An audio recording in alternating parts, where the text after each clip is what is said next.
a nossa lição 5, nós vamos continuar estudando sobre a época pós-exílica, né? Quando o pessoal retorna da Babilônia para a terra de Israel. E vamos falar sobre redescobrindo a lei. Então vamos continuar falando um pouco sobre o sacerdote Esdras, né? Uma das coisas interessantes, né, é que Esdras e Neemias, eles foram contemporâneos. E é importante diferenciar a função de cada um. Esdras era um sacerdote escriba. Ele foi para cuidar da parte religiosa, né? Ele estava ali para poder fazer a restauração do templo e restituir os levitas, né? Neemias, ele vai para Jerusalém como governador. Ele vai exercer mais uma função política do que religiosa. Apesar de que em Israel isso se mistura algumas vezes, porque Israel vive um governo teocrático. O que é um governo teocrático? É um governo religioso, tem uma religião definida e é guiado e é dirigido por leis religiosas, né? Então por isso se chama teocrático, né? É uma teocracia. Teo de Deus, cracia de governo. Né? Hoje vivemos democracia, né? O que é democracia? Demo é de povo, cracia é governo, governo do povo, né? Naquela época era teocracia. Então tem essas duas diferenças entre Neemias e Esdras, né? Sobre os dois. É interessante que o objetivo de Esdras ali em Jerusalém é de reacender o coração do povo ao fervor da adoração, de servir a Deus, né? Através do que a lei dizia que tinha que ser feito, né? Como nós vimos na aula anterior, de que ele era um exímio leitor e um intérprete da lei de Moisés. Então, o principal objetivo dele era fazer com que o povo voltasse a ter esse fogo, essa vontade de obedecer à lei de Deus. E é interessante que em Amós tem um texto que diz assim: eis que vem dias, diz o Senhor Deus, em que enviarei fome sobre a terra, não de pão, nem sede de água, mas de ouvir as palavras do Senhor. Então Esdras, ele vai encontrar um povo sedento por ouvir a palavra de Deus, porque eles estavam ali no cativeiro babilônico, os velhos já tinham se esquecido, e os novos malemar conheciam a lei. Então ele tinha um trabalho de reeducar o povo sobre as leis de Deus, ensinar eles a obedecer essas leis. Então, assim, foi uma redescoberta da lei e um reencontro do povo com a lei. É interessante que a principal identidade de Israel, do povo judeu, estava na figura do templo. Estava na figura do templo. Como eu falei na aula passada, todo o governo de Israel estava em torno do templo, por causa da lei, que era a lei de Moisés. Então, tirando essa identidade religiosa, o judeu não tem identidade. Se você olhar para Israel, se você tira a parte religiosa de Israel, não existe Israel. Porque Israel Israel é fundado, é construído com base na lei mosaica. Se você com a história que nós estudamos de Israel, é isso. Quando Deus chama Jacó, muda o nome de Jacó, estabelece as 12 tribos, tira o povo do deserto, a identidade deles está diretamente ligada à identidade de Deus. Então, sem a lei, sem o templo, sem a figura de Deus, não existe identidade judaica. Se você tirar a religião de judeu, não tem judeu. Né? É mais uma pessoa comum como qualquer outra. Né? E Esdras ele foi escolhido por Deus para poder restaurar principalmente essa identidade que havia se perdido. Nos anos de cativeiro na Babilônia, o povo aprendeu diversas coisas. E ao aprender diversas coisas, foi desaprendendo a lei de Deus. Então agora Esdras volta, reconstrói o templo, ajuda a reconstruir o templo, e agora vai começar a ensinar o povo a aliança do povo de Israel com Yahvé. Né? É interessante que quando ele vai fazer isso, ele vai chamar toda a liderança e o povo ali para perto do templo e vai ler a lei de Deus. Literalmente ler. Eles pegam os pergaminhos e começam a ler aquilo ali e as pessoas vão ouvindo. Né? E é interessante que foi durante uma manhã inteira, 6 horas, lendo a lei. 6 horas, imagina. Primeiro, o povo ouviu a lei de pé. Hoje em dia as pessoas ficam em pé na hora do louvor, já num sacrilégio, né? Agora imagina aquela época, a manhã inteira, solzão na cara, em pé. E depois que eles ouviram a lei e viram que eles estavam errados, vão confessar seus pecados e eles se prostram com o rosto em terra para pedir perdão a Deus, né? Eles entenderam que não foi Deus que abandonou eles, foram eles que abandonaram Deus.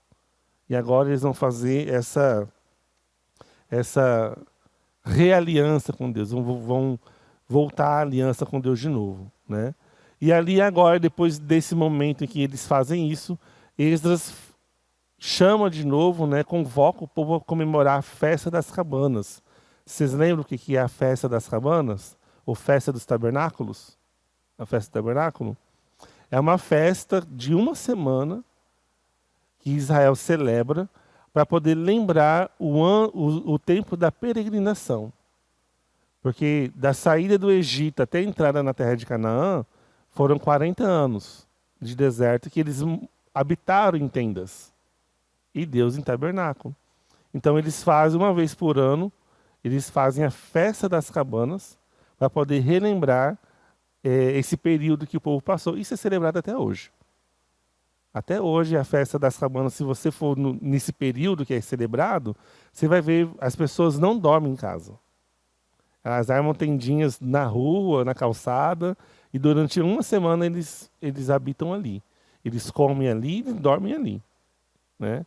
Lógico que usam a casa, mas assim, quando vai comer, quando vai dormir, é na cabana. Isso até hoje.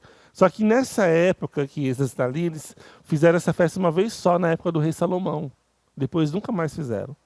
Então agora Esdras entende como era o período da festa, era a data da festa, então ele determina a celebração dessa festa e eles fazem essa celebração como um voto, se olha, nós recordamos, e de lá para cá eles sempre fazem isso, né? Salvo o período que eles ficaram espalhados, né, pelo mundo antes da volta agora, né? Então eles fazem essa leitura pública, convoca para a festa, e eles entendem que Deus está chamando eles de volta para a aliança, né? A primeira ação que Esdras pede para o povo é confissão de pecados. Por que confissão de pecados? Porque para Deus não existe você tinha uma aliança, você quebrou essa aliança. Para você voltar a ter essa aliança de novo, você precisa confessar o que foi quebrado. Isso é muito importante. Isso até hoje é feito, né? Quando uma pessoa ela se converte a Cristo, ela se afasta de Deus, da igreja, ela precisa confessar, se reconciliar. Essa reconciliação passa pelo processo de, primeiramente, confissão de pecados. Eu quebrei a aliança por causa disso, disso, disso, disso e disso. Foram 3 horas de confissão do povo, confessando não só os seus pecados, mas confessando também os pecados dos seus antepassados, né? E é muito interessante isso. Olha só o que diz aqui. Testemunhaste contra eles para que voltassem à tua lei. Porém, eles se houveram soberbamente e não deram ouvidos aos teus mandamentos, mas pecaram contra os teus juízos, pelo cumprimento dos quais o homem viverá. Obstinadamente deram de ombros, endureceram a cerviz e não quiseram ouvir. No entanto, os atoraste por muitos anos e testemunhaste contra eles pelo teu espírito, por intermédio dos teus profetas, porque eles não deram ouvidos, né? É muito interessante que hoje em dia não se tem mais isso, né? Nós temos uma mania de confessar somente os nossos pecados pessoais e não os nossos pecados geracionais. Qual foi a última vez que nós falamos assim, Deus, perdoa a minha família, porque nós somos uma família de adultos, ou somos uma família de beberrões. Perdoa a nossa nação, perdoa a minha nação, porque ela é uma nação corrupta. A oração de confissão, não só para os nossos pecados, mas pela confissão daquilo onde nós estamos envolvidos. Porque é muito simples. A gente tem, por causa da nossa cultura ocidental, existe um egoísmo muito grande. Então nós não nos sentimos. Pode, faz, irmão. Pode deixar aí em cima. Aham.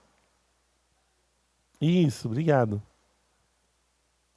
E é muito interessante porque é como se a gente acha que a gente não faz parte. Se eu faço parte de um grupo, eu sou responsável também por ele. Então por que eu não peço perdão? Isso é egoísmo. Eu faço parte da igreja. A igreja errou, eu tenho que pedir perdão a Deus. Ah, mas não fui eu que errei. O problema é que você não faz parte. Você não é brasileiro, você não faz parte do Brasil. Ah, mas o Brasil é corrupto. Então você precisa pedir, atinge. Então quando nós não oramos através dos pecados geracionais, nós estamos nos isentando. Ó, nós queremos fazer parte das bênçãos. Certo? Mas nós não queremos fazer parte do ônus. Nós queremos os bônus, mas não o ônus. Né? Quando você vai olhar para Daniel, os profetas eles são homens que oram por suas gerações. Nós pecamos contra ti. Qual foi o pecado que Daniel cometeu? A Bíblia não cita de nenhum pecado de Daniel, mas ele está lá confessando: perdoa-nos, ó Deus, porque nós erramos. Ele se coloca junto na oração. A mesma coisa que Neemias e esses, nós erramos e pecamos contra Deus. Então nós nos arrependemos com o rosto em terra para nos arrepender dos nossos pecados. Muitos por vergonha, mas a confissão geracional é um dos meios que nós temos para nos libertar de coisas. Deus, perdoa a minha família, os meus pais, os meus avós, porque eles foram ladrões, porque eles foram adúlteros, porque eles foram homicidas. Porque tudo isso, por mais, cada um responsável por si, mas são cargos espirituais que nós carregamos. E quando nós confessamos, nós estamos dizendo assim: diabo, eu sei do meu passado, mas ele não me pertence mais. Eu sei do que aconteceu no meu passado, na minha família, mas isso não vai acontecer comigo, porque eu estou confessando agora diante de Deus e sendo lavado pelo sangue de Jesus, do qual eu tenho a remissão dos meus pecados. É uma barreira que nós criamos, né? Eu acho muito interessante a noção de herança. Eu não sei onde eu estava ouvindo isso, gente. Eu ouço outra coisa. Sobre a noção de herança. Foi o pastor que pregou, agora eu lembrei. Sobre a questão de herança. Eu não acredito nesse negócio de herança hereditária, mas acredito na herança financeira. Para receber herança com dinheiro, todo mundo acredita, mas quando é herança de dívida, você não acredita em herança. Né? Né? É herança. Nós não escolhemos o que nós herdamos. Isso é muito interessante. Nós não escolhemos. Mas nós temos a capacidade de olhar para trás e assim: Deus, isso aqui é a herança que eu recebi, o que eu vou fazer com ela? Eu posso determinar o que eu faço com a herança, eu não posso determinar o que eu vou receber de herança. Porque não está no nosso controle. Mas está no nosso controle o que eu vou fazer com o que eu recebi. Seja bom ou seja mal. Ou seja mal. Se a herança for boa, o que eu vou fazer com ela? Se a herança for mal, o que eu vou fazer com ela? O que nós fazemos com a herança nos diz respeito. Né? E quando a herança é mal, o processo é de confissão mesmo. Deus, isso aqui eu estou... Você vai ver aí, gente, são gerações. O bisavô traiu, o avô traiu, o pai traiu, o cara está traindo. O bisavô teve 3 esposos, o pai teve 5, o avô teve 2, já está no 3º casamento. O que está acontecendo? Eu não acredito. Filho, olha para trás e veja o que precisa ser quebrado.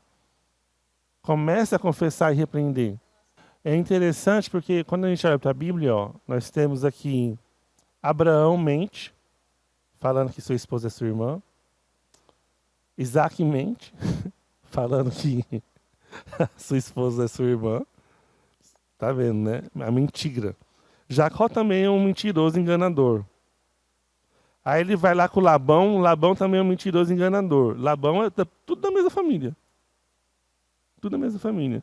Agora, o que eu acho interessante, nós somos chamados, assim como Esdras foi chamado na geração dele, de romper essa cadeia. Esdras foi um cara que rompeu com essa cadeia. Assim, gente, a gente está nessa fossa porque a gente teve muita idolatria.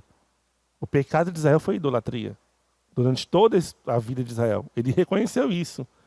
A idolatria e a questão do casamento com as mulheres estrangeiras. A partir de hoje não faz mais isso. Então ali naquela confissão eles romperam isso e a partir daquele dia não fizeram mais isso mesmo. Eles pararam com a idolatria, né? Deus nos chama numa geração para romper cadeias, romper ciclos. Olha só, quando Deus chama Abraão, ele era de uma família altamente idólatra, uma terra pagã, nunca se tinha ouvido falar de Deus ali naquela terra. E Abraão ouve Deus e vai. Abraão não tinha nada para oferecer porque ele não tinha recebido nada. Eu creio muito que nós somos chamados a dar para a nossa geração que nós não recebemos. Hoje o maior problema das pessoas hoje é com a paternidade. Então tem muitos órfãos que estão tendo que ensinar a paternidade, tem que ser curado da paternidade para ensinar e exercer paternidade. Então são pais que não tiveram pais que têm que ser pais hoje. E é um ciclo, a pessoa tem que decidir, através da confissão, você olha, Deus, eu não sei, deu errado, mas eu estou aqui para poder fazer a sua vontade, né? Isso é muito importante. E assim, não é fácil, a pessoa que decide romper o ciclo, ela vai pagar um preço alto, porque é uma realidade que ela não viveu, então vai ter que romper esse ciclo. E decidir que, a partir de mim para cá não tem mais. Então nós temos que estar dispostos a pagar o preço para que a nossa geração posterior não sofra o que nós sofremos. Mas quem tem que estar disposto a fazer isso somos nós. A nossa geração, né, fazer isso para que a outra não sofra. Deus consegue transformar a dor em alegria, né? Ele tem esse poder.